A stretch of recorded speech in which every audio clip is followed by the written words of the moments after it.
Live from KSAT 12, the 6 o'clock news starts right now. And we begin with breaking news. This is Sky 12 over a familiar traffic trouble spot near the Fine Silver building. This is what they call the Y area, I-10, I-35 in the downtown area. You can see that 18-wheeler on its side there, and this is something that we have seen several times at this very same curve. Traffic not flowing in this area as first responders are there on the scene trying to make things right. We do have our Samuel King, who is going to cover this, give us an update in our traffic authority coverage coming up in just a few minutes. But I-10, I-35 downtown at the Fine Silver curve, traffic is not flowing because of this mess right now. There are 418 people in area hospitals tonight because of COVID-19. The vast majority, more than 95% of them, are unvaccinated. With COVID cases and hospitalizations on the rise, local officials are once again urging people to get vaccinated. Our Garrett Berger was at a news conference about this very topic earlier today. Garrett, it's no longer routine to see city leaders, first responders, healthcare workers all coming together like this to stress the need for more people to get vaccinated. So what prompted this today? Well, Mayor Ron Nirenberg said it wasn't really any one thing specifically. He said, there is a lot of concern out in the community right now about the Delta variant and what rising hospitalizations mean. Now, the virus isn't done with the city, he says, particularly with people who are unvaccinated. But it's not just them who are in danger, he says, but also children too young to be vaccinated and immunocompromised people around them who could be affected by their choice. Now, officials acknowledge that vaccinated people are still testing positive for COVID-19 and make up approximately 12% of new cases, according to one Metro Health official. But even then, vaccinated residents are largely not the ones getting the severe cases of the illness, something officials today took great pains to highlight over and over again. And the city's fire chief pointed out the issues caused on the other side for people who may need to go to the hospital for something non-COVID related. I come to you from a place of frustration. I sat here 501 days ago talking about COVID when it first started. We've tested over 730,000 people during that time.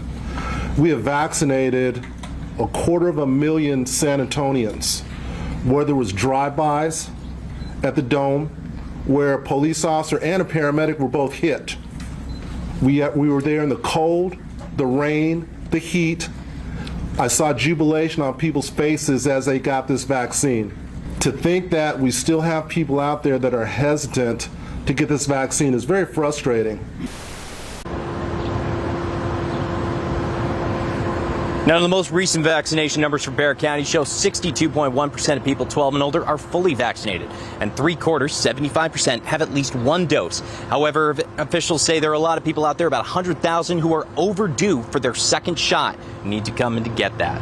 Now, Metro Health says if you do have kids 12 and older, right now is the time to vaccinate them in preparation for school, because it takes time in between the doses and also to build up the protection even after that second shot. Live in San Antonio, I'm Garrett Berger, KSAT 12 News.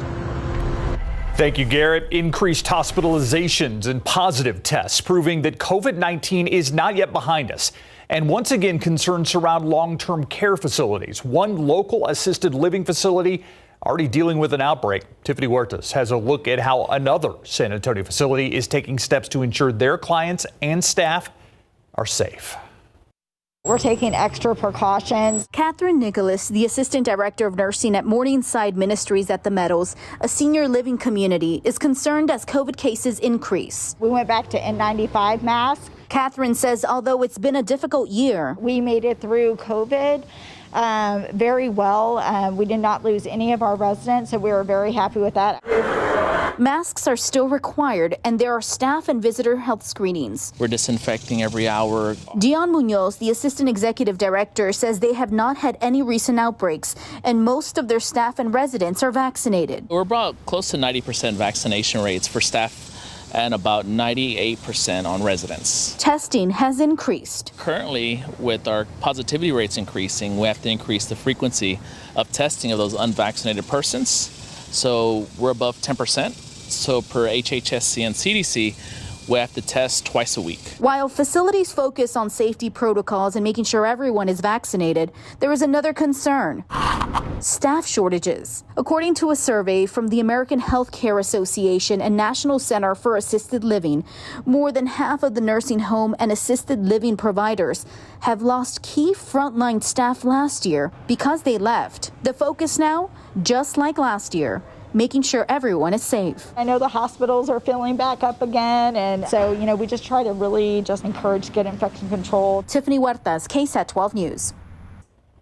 Parents in the Northeast Independent School District have received a letter from the superintendent that some find alarming. The district says since the state no longer allows schools to quarantine students or others exposed to COVID-19, cases will be treated like any other contagious disease. The letter is not meant to state that we believe COVID to be equivalent to the flu or strep throat. It's merely a way to explain this is how the state now wants us to handle it. Chancellor says that also means parents will not be notified about exposures to COVID-19. They're leaving that up to Metro Health. Under Governor Greg Abbott's executive order last May, school districts cannot require mask wearing. However, the district says masks can be worn if a student chooses to. NEISD also is asking parents to self-screen their children for symptoms before coming to school. But some parents we talked to say they don't trust that and worry about the possible consequences now that virtual learning is no longer an option. After 55 witnesses in 2 weeks, the state has rested its case in the capital murder trial of Otis McCain. And just 2 weeks in, jurors are still hearing chilling testimony from officers and doctors about the murder of San Antonio Police Detective Benjamin Marconi. Among the final witnesses, one of the arresting SWAT officers. Our Erica Hernandez with what he told jurors McCain said right after he was arrested. Officer Chris Enfinger was one of the arresting SWAT officers on November 21st, 2016. He and his partner also transported Otis McCain to police headquarters and then to the magistrate's office. In his testimony, he said that McCain was quiet during most of the time, but inside the magistrate office, he did make a comment. As we were standing there with the detention officer, he said he was glad to shoot him. You can't judge me. It felt good to do what he did. And then he had to do something to get someone to listen. Also this afternoon, we heard from the doctor who treated Detective Marconi when he was taken to the hospital and the medical examiner. The medical examiner went into detail about Detective Marconi's wounds. So this is what we call an abrasion rim or a muzzle imprint, which further goes along with the idea that the end of the barrel was right up against the skin. From all that energy, from the blast of the gun, often the skull will fracture in many places. So he had many skull fractures as a result of this wound path. The state has rested, which means now it's the defense's turn, and that will begin on Monday morning. Erica Hernandez, KSAT 12 News. A recent increase in dog attacks throughout San Antonio. According to Animal Care Services, the series of intense dog bites have left both adults and children injured. ACS says the top cause for these attacks: pets left unattended outside the home, which is illegal in San Antonio. It's very simple. Keep your pets on your property. That's not just what's safest for your community, it's what's safest for your pet. If a pet is found outside of its enclosure without its owner, not only could someone get hurt, the owner could be fined, the pet could be put down. To learn more on how to keep your animal and those around you safe, go to sanantonio.gov/animal care. New at 6, the owners of this East Side home wanted to tear it down and build their own. They worried about it falling on the house next door and the animals that were coming in and out of it. But yesterday, the Historic and Design Review Commission agreed with city staff that this home has historical significance. So now its fate is up to the city council. Jesse DeGollado tells us why this house is especially significant for the African American community. No need for the sign announcing an upcoming hearing regarding this house in Wyoming. The Historic Design and Review Commission made its decision Wednesday. Motion passes. Deemed as historically significant, the house belonging to J.A. Grumbles, the founder of the NAACP in San Antonio over a century ago, is a step closer to avoiding demolition, to the relief of the current president of the local chapter, who says in a statement, quote, his home is important to understanding the history of racism in San Antonio. We believe strongly in the preservation of this historical site, end quote. I wasn't sure if people really understood the value of the property and understood the stories behind it. SACAM CEO and director says she was surprised, especially given the location of the Grumbles home. Just down from the Alamo Dome, the Grumbles home is on the east side, an area that's already seen quite a bit of gentrification. Renovated homes here are said to be selling for six figures. If City Council agrees, the home should be saved. Omawali Jarman says funds could be raised to buy it. Also, there are other funds out there to restore it. She says in hopes of perhaps making this the new home of San Antonio's NAACP. But it's too bad for the owners, and hopefully they can get some relief. It is my hope that they will help us create a very historic gem here on the east side for everyone to come and visit. I think Mr. Grumbles would be elated. On the east side, Jesse Degollado, KSAT 12 News. We'll follow what happens with that house. Look outside with live cam, 90 degrees right now. No really big rain to keep us cool, but things still nice. Yeah, and a little hazy. Yeah, a little extra haze out there. You can see that little extra African dust back in the sky today. And I'll give you an update on that and how long it's going to stick around momentarily. Today, we started the day at 74. That's 1 degree below average. Topped out at 90 degrees, which is 6 degrees below average. So another day below average despite sunshine.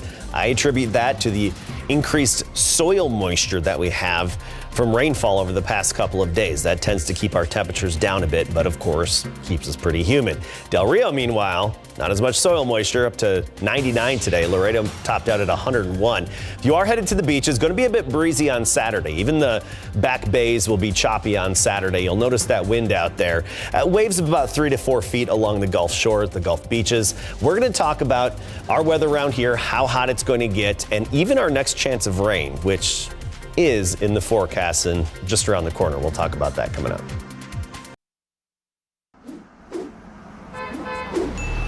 The weekend just about here, and for many that means road trips and road construction. Yeah, our Samuel King here with more. And Sam, there are a couple of things to watch out for Sunday night. Yeah, definitely. There will be lane closures on both I-35 and Loop 1604. Now, this work on 1604 we've been telling you about is part of a major expansion project that will eventually stretch all the way from Bandera Road to I-35 on the east side. Most of the closures will continue to be overnight. Beginning at 9 p.m. Sunday, there will be single lane closures from Babcock Road to West Houseman and from Houseman to Bandera for barrier setting.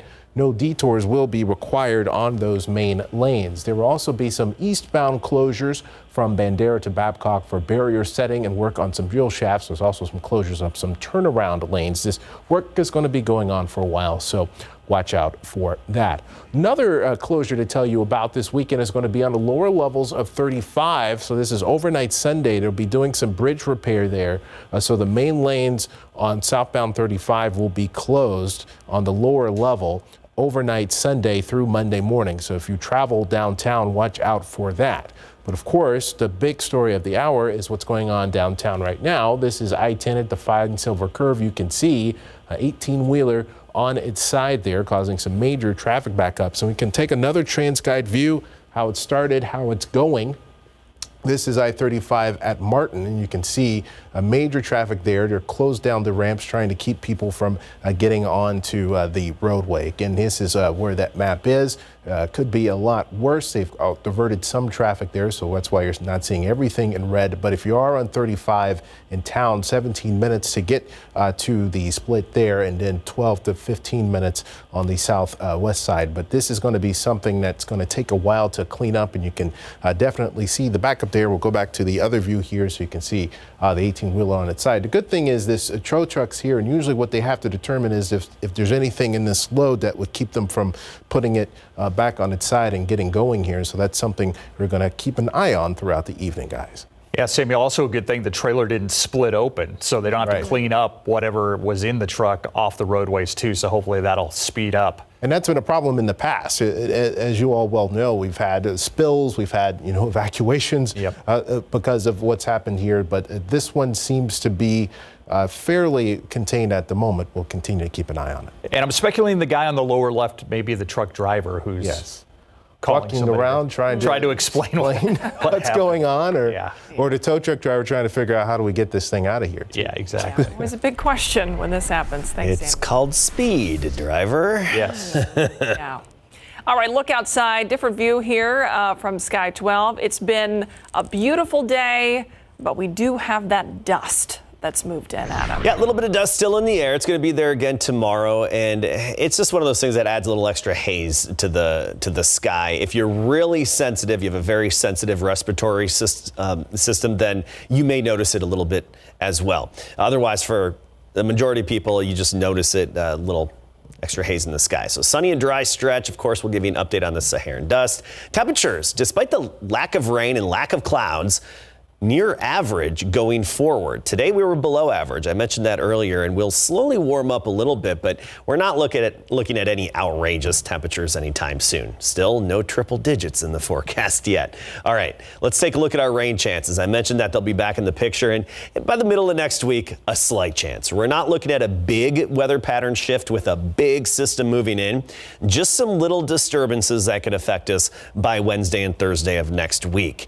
So a dry stretch until then. This weather pattern has been good to us. Let's rewind a little bit to 3 months ago. That's when we were in extreme and even exceptional drought farther to the south of us. 67% of the state was in drought just 3 months ago.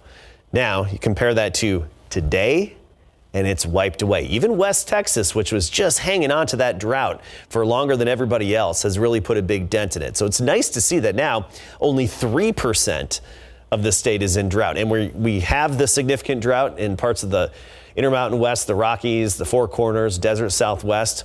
They're actually getting in on some of the rain. It is monsoon season for them, so they typically do see off and on showers this time of year, but it's also being supplemented by the disturbance that we had yesterday. This upper level counterclockwise circulation, that upper level low, that's drifting westward and is going to help them out a little bit more and kickstart some more shower and thunderstorm activity. For us, we've got an upper level high, this ridge, big blue H. It's coming in off the Gulf of Mexico, and it's going to settle overhead through the weekend and into the early part of next week. But then shift upward a little bit northward, and that'll open the door for some of those disturbances by the middle of next week, which then could cause a few isolated showers. Let's talk about the dust. It's out there today, not overly thick, but I do anticipate it to be a little more noticeable tomorrow than what we had today, especially if you're closer to the Gulf coastline or if you are headed to the shore of the beaches. You'll really notice it. That's where it's going to be the thickest. But then we get into Sunday and it starts to break up and disperse a bit. The winds are going to spread it out and we'll see a big break from that Saharan dust by Sunday. 89 right now, not bad outside. I mean, all things considered, mid to late July, we're looking at 89 degrees at this hour. Dew point is 71, feels like 95.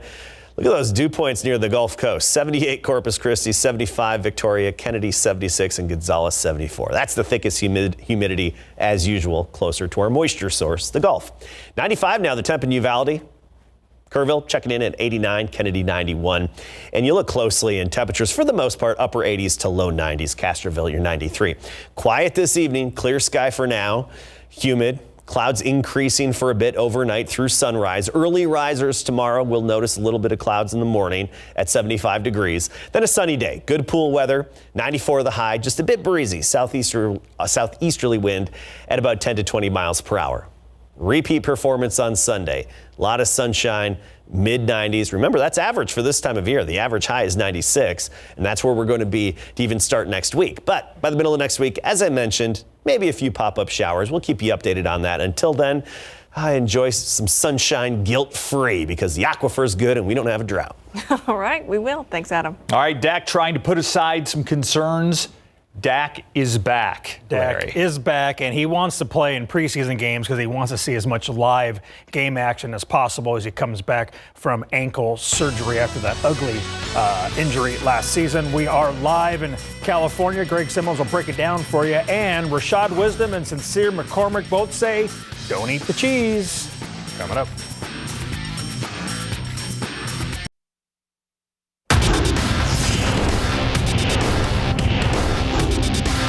There was no part of practice yesterday that I thought about my ankle or thought about any physical thing holding me back or anything, to be honest with you. That's great news from Cowboys quarterback Dak Prescott as we go camping with KSAT. Camping with KSAT, powered by Davis Law Firm. There was a practice for the Cowboys today. It's just that the media wasn't allowed to watch it, so we had to rely on Dak in training camp on the first day of workouts, and he did not disappoint. He followed that up by meeting with the reporters today. With more on that, let's go live to Cali, where Greg Simmons is standing by. All right, thanks a lot, Larry. It's the Dak we know all about and accustomed to. He's very positive, very upbeat, and even more importantly, he's ready for all challenges he faces ahead, especially after the year he and the team had last year. Now, the Cowboys are obviously going to be very cautious in bringing Dak back, but one of the questions put to Prescott today is, does he want to play in the preseason when typically the star quarterback is very limited before the regular season kicks off? I definitely want to play. As far as giving you a number or a quantity of how much I need to, I just want to obviously get back out there, get some reps before it's real, just to have a live defense coming at me. Hopefully not take too many licks because I've got great protection, but that's part of the game, and I think that would be great to obviously get up from that, wipe it off, and just be another process. Especially when there were no preseason games last year. Mike McCarthy announced the NFL will be visiting camp tomorrow after Commissioner Roger Goodell's threat to forfeit gains and paychecks if there's a COVID outbreak among unvaccinated players.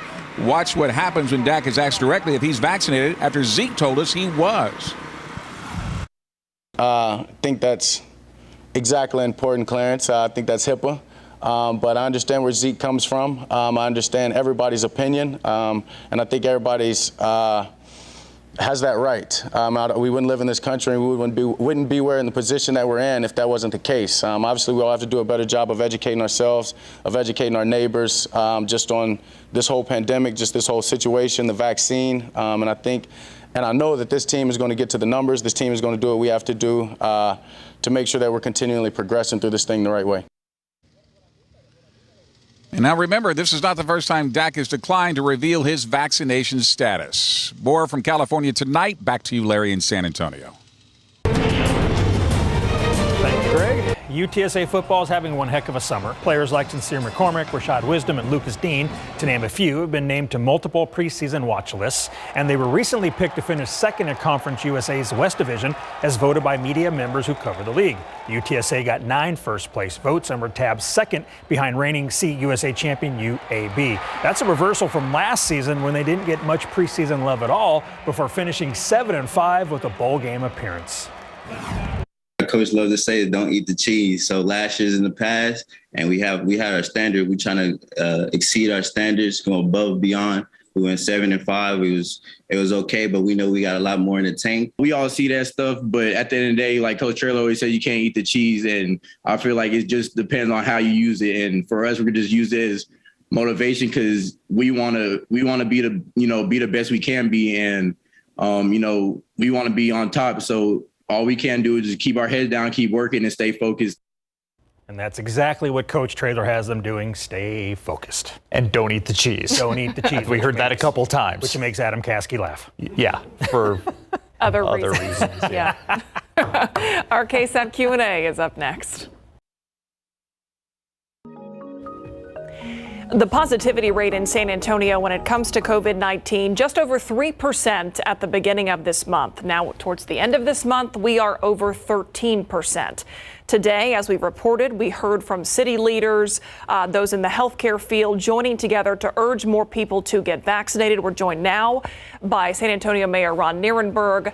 And I want to start with why now, because it's certainly been a while since we have seen leaders like yourself, the judge, the county judge, come together and talk about COVID-19. So what is it about where we are at this point in the pandemic that brought you all to share this message today? Well, there's a few reasons, Myra. Most specifically, we wanted to address some of the context of what people are seeing in terms of the increasing numbers of infections and number of hospitalizations. As has been stated often, this is a pandemic now among the unvaccinated. But it is true, the rise in hospitalizations and infections are concerning. And that is, we're reaching a fork in the road, really, about our ability to protect those of us who are not able to get vaccinated because they're not eligible. And I'm talking specifically about children in our community. We all want schools to be healthy, safe places to be. And that is going to require all of us who are eligible to be vaccinated to go ahead and do it, because we have seen the Delta virus, the Delta variant of the virus spread rapidly. It is now the predominant strain of the virus in our nation, and it's much more infectious, it's more dangerous, and it is afflicting those primarily who are unvaccinated, but it is also causing breakthrough infections that are thankfully much more mild. What that means is that the ability for the virus to find those who are unvaccinated is much higher. And so if you are unvaccinated and you are not being careful about that, you're out in the community and not wearing a mask if you're unvaccinated, the virus will find you, and it's going to be dangerous, and it will likely be severe and much more likely to be fatal.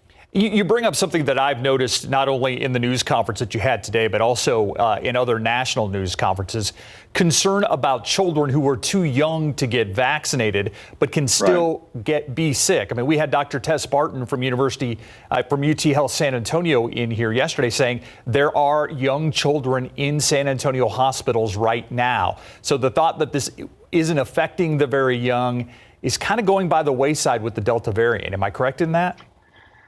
It is, but we are thankful that younger folks do still seem to have less severe reactions to the virus, but the Delta virus or the Delta variant is still much more infectious.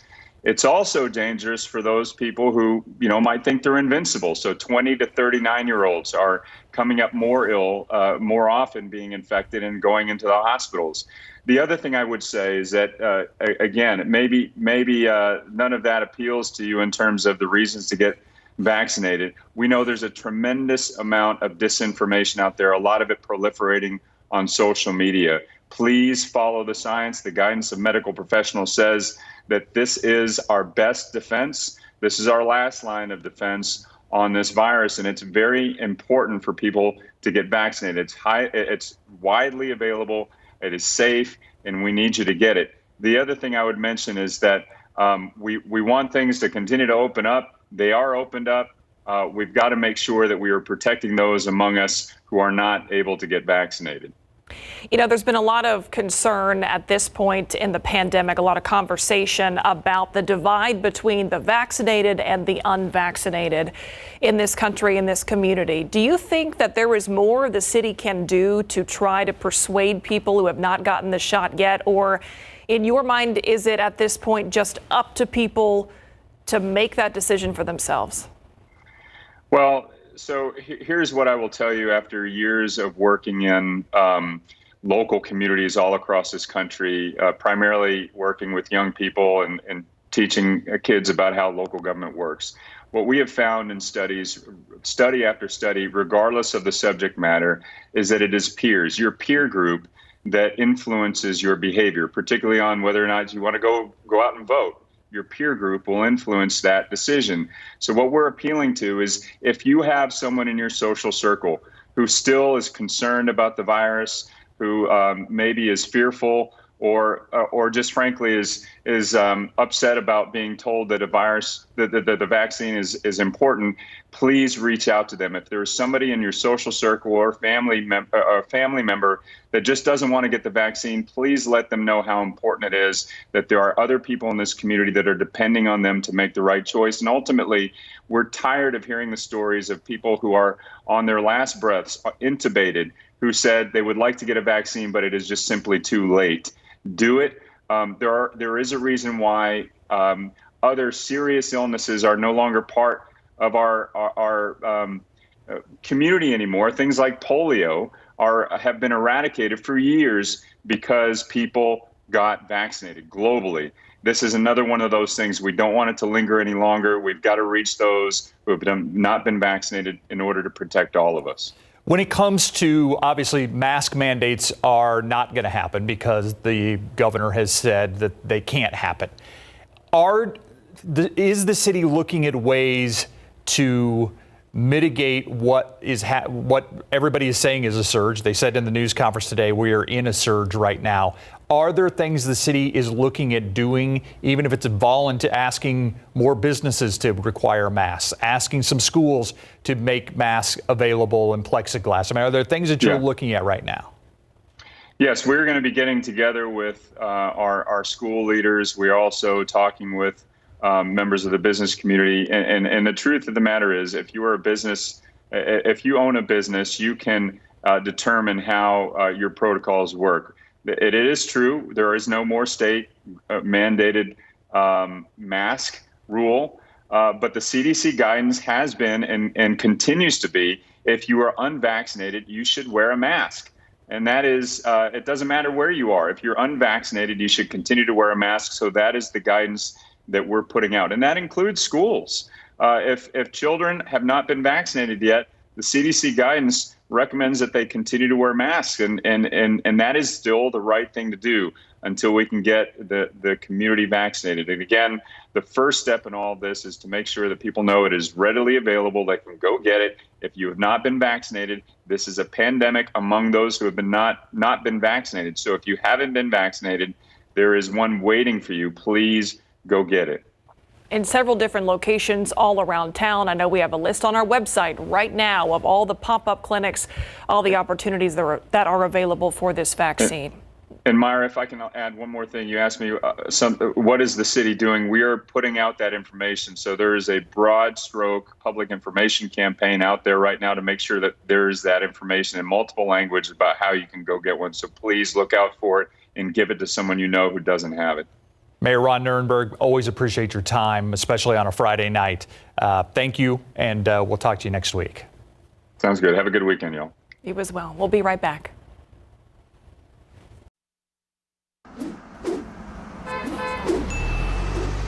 Welcome back, everybody, and nothing has changed here at the Fine Silver Curve. This 18-wheeler is still on its side and causing some major traffic disruptions. We'll show you another view here on TransGuide. This is at 35 in Flores. You can see the ramp there cut off to I-10 westbound, so traffic being diverted there. One more view, thanks to TransGuide, providing us a number of views of the situation downtown.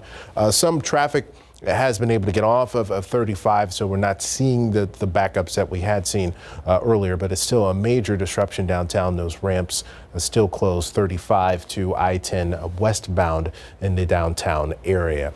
Also wanting to tell you about some other construction this weekend. Tomorrow, out here far western Bexar County, near the county line, State Highway 211 between State Highway 16 and 471. There'll be some work there between 7 and 9 tomorrow, so throughout the day. So watch out for that in that area. Also, here on the north side, some lane closures on 1604 overnight this weekend. Not overnight this weekend, during the day this weekend, 9 a.m. to 3 p.m. Because of some work there as well. And we're going to take you to the west side one more time. Again, watch out for lane closures overnight. Military to Marbach Road. They're still working on the main lanes there, so watch out for that this evening. But again, also watch out for this. Want to avoid the downtown area, specifically I-35 and I-10, because we have this situation with the overturned 18-wheeler, guys. At least traffic seems to be moving a little bit better, but yeah, still a mess. Thanks, Samuel. All right, 90 degrees outside. The humidity is back, but all in all, it's not a bad July day. I mean, could be a lot worse and has been. Yes, it could be very different, but we're running below average again today with a high of 90. Right now we're at 89 officially at the airport, 87 at 8 o'clock, 10 o'clock still low 80s, but look at that, no chance of rain, a clear sky out there. Different weather pattern has taken hold. I'll let you know what that means for weekend temperatures and beyond coming right up.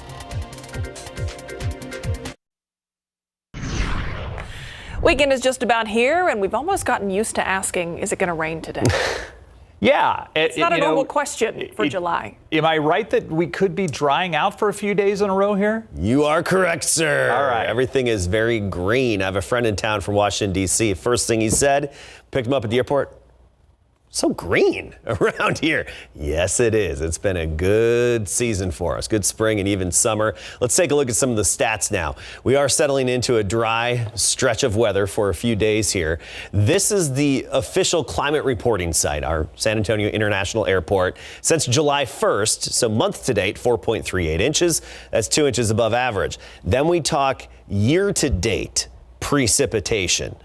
That's almost 22 inches, so nearly 4 inches above average. And that's precipitation, not just rain, because we did have the snow in February. So that takes into account the liquid equivalent of that snow. Here's a look at the rainfall estimates according to Doppler radar since Monday. Okay, this is all week long. So it includes yesterday's heavy rain, the heavier rain earlier this week southwest of town. And most of us at least seen some action. Those of you in Rock Springs, Lakey, saying, what about me? Sorry, not everybody can be as fortunate with the rainfall. We know how it is. It's hit or miss, and it just wasn't your time in parts of the hill country with this go around. We'll have another chance of rain as we get into next week, though right now it's looking like a slim and slight chance. And I'll show you that weather pattern shift in a moment.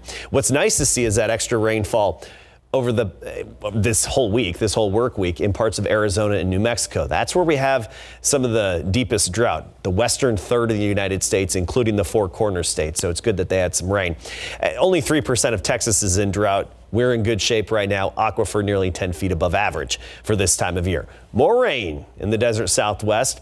It's monsoon season, so they typically see showers this time of year. But also this upper level low is drifting westward, and that's going to help them out a little bit more. That's the system that we had overhead yesterday that gave us the enhancement of our showers and thunderstorms. Upper level high, though, Big Blue H, that's going to be settling in, and we all know that means dry conditions. So that's going to be overhead through the weekend and even into the early part of next week. But notice by the middle of next week, this shifts north of us. It's over the northern plains states. And with the clockwise circulation around it, that means an easterly flow aloft.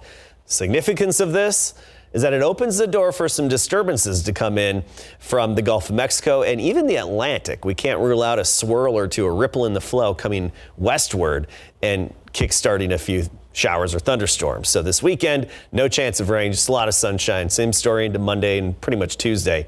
By Wednesday and Thursday, we're calling it a 20% chance. So nothing significant, but we will see a little shift in our weather pattern then. And keep in mind that heat high, the high is not settled right over us. So we're not looking at a huge jump in temperatures. Seasonable and near average in the extended forecast is what we're anticipating. 89 now, feels like 95 when you factor in that humidity. Dew point is 71. 91 in Hondo, 88 now in Bulverde, 98 Del Rio, 91 in New Braunfels. Tomorrow morning, low to mid 70s to start the day at sunrise with some clouds then, but overall a sunny day. Those clouds will break up early. We'll make it to triple digits from Cotulla to Carrizo Springs to Del Rio. Meanwhile, 96 Pleasanton, 94 Beeville, 92 Helotes, 94 Timberwood Park. If you're headed to the bays this weekend, by the way, it's going to be a little choppy, particularly on Saturday. That's a result of the gusty winds that we'll be having. So you'll notice a bit of a chop on the bay, particularly Saturday. Next week, mid-90s is the rule with that slight chance of rain. Okay, thank you, Adam. In case you missed it, coming up next.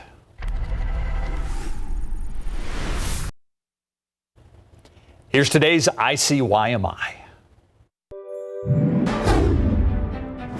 The indicators are all there. The trajectories are all pointing in the same direction. We've admitted over 70 patients today, 70 new patients today in San Antonio area hospitals. We have 121 patients in the ICU and 50 patients are unfortunately on ventilators across our city. Noting that 418 people are in area hospitals tonight because of COVID-19.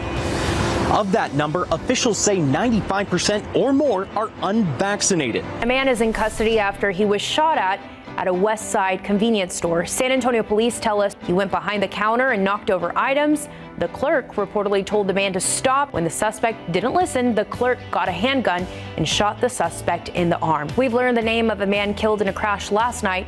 The Bexar County Medical Examiner identifying him as 56-year-old John Cordova. Investigators say he slipped while walking along Blanco Road near Huebner. and he was hit by a driver. Families have already begun receiving the first of 6 monthly payments, up to $300 per child. Advances on their next child tax credit from Uncle Sam. The IRS says beware any communication offering to help you sign up for the credit or get it faster. To help you spot a fake, the IRS says it does not contact taxpayers by email, text, or social media to request information, does not leave recorded, urgent, or threatening messages, and does not ask for payment by gift card, wire, or cryptocurrency. The IRS is using 2019 and 2020 tax returns to automatically deliver these payments. Most people don't have to do a thing.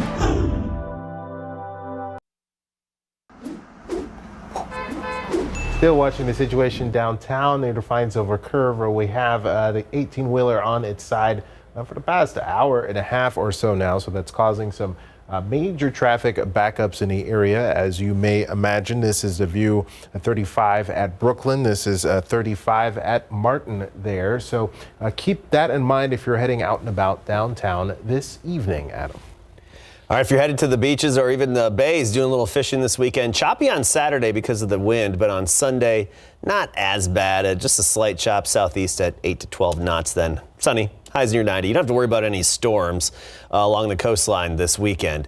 Just a lot of sunshine, high temperatures close to 90 degrees. Waves along the Gulf Coast, 3 to 4 feet around here. Good pool weather, sunny, just a little bit of dust still in the air tomorrow. All right, thanks, Adam. And thanks for watching the news at 6. See you back here on the Night Beat at 10.